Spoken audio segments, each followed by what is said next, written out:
அஸ்ஸலாமு அலைக்கும் வரஹ்மத்துல்லாஹி வபரகாத்துஹு. சுவர்லோகப் பேரரசி ஃபாத்திமா ரலியல்லாஹு அன்ஹா அவர்களின் வாழ்வில் நடந்த படிப்பினை சம்பவம். ஒரு நாள் அண்ணன் நபி ஸல்லல்லாஹு அலைஹி வஸல்லம் அவர்கள் தனது அருமை மகள் ஃபாத்திமா ரலியல்லாஹு அன்ஹா அவர்களை பார்க்கச் சென்றார்கள். அப்போது ஃபாத்திமா ரலியல்லாஹு அன்ஹா அவர்கள் அழுது கொண்டிருந்தார்கள். மகளின் அழுகையை பார்த்து வேதனைப்பட்ட நபி ஸல்லல்லாஹு அலைஹி வஸல்லம் அவர்கள் மகளின் நிலையை பார்த்தார்கள். வயிறு ஒட்டி இருந்தது. பல நாட்களாக பசியின் கோரப்பிடியில் சிக்கி தவித்து கொண்டிருக்கும் நிலை புரிந்தது. அருமை மகளே, பசியில் அழுகிறாயா என்று கேட்டார்கள். அருமை தந்தையே, பசியின் கொடுமையால் நான் அழவில்லை.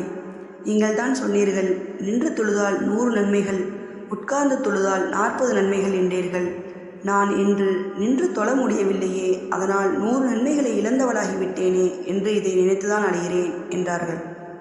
இதை கேட்ட கருணை நபி ஸல்லல்லாஹு அலைஹி வஸல்லம் அவர்கள் தனது மகளின் மறுமையின் சிந்தனையை நினைத்து அழுதார்கள்.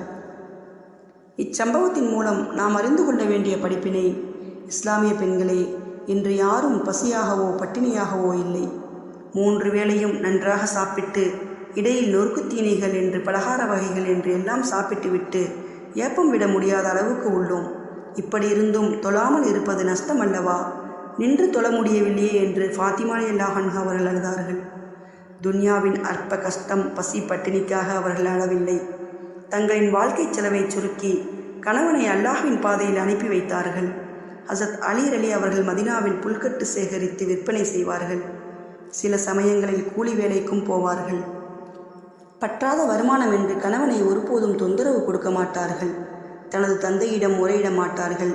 அக்கம் பக்கத்திலும் முறையிட மாட்டார்கள். என் அருமை மகளை பசியிலே போட்டுவிட்டாயே என்று ஒருபோதும் நபி ஸல்லல்லாஹு அலைஹி வஸல்லம் அவர்கள் அலி ரலி அவர்களை பார்த்தும் கேட்டதில்லை. லேசான தலைவலிக்கு கூட பல வக்து தொழுகைகளை வீணாக்கும் இன்றைய தாய்க்குலங்கள் சிந்திக்க வேண்டும். ஃபாத்திமா ரலியல்லாஹு அன்ஹா அவர்கள் தொழும்போது ஹசன், ஹுசைன் அலி இருவரும் அம்மாவின் மேலே ஏறி விளையாடுவார்கள். பிள்ளைகளை மெதுவாக இறக்கிவிட்டு தொழுகையை தொடர்வார்கள்.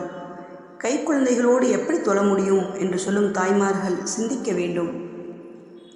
பசியால் நின்று தொழுந்து 100 நன்மைகளை பெற முடியவில்லையே என்று அழுதுள்ளார்கள். இன்று நீங்கள் ஒவ்வொரு நாளும் பல கோடி நன்மைகளை இழந்து வருகிறீர்கள். இது கைசேதம் இல்லையா?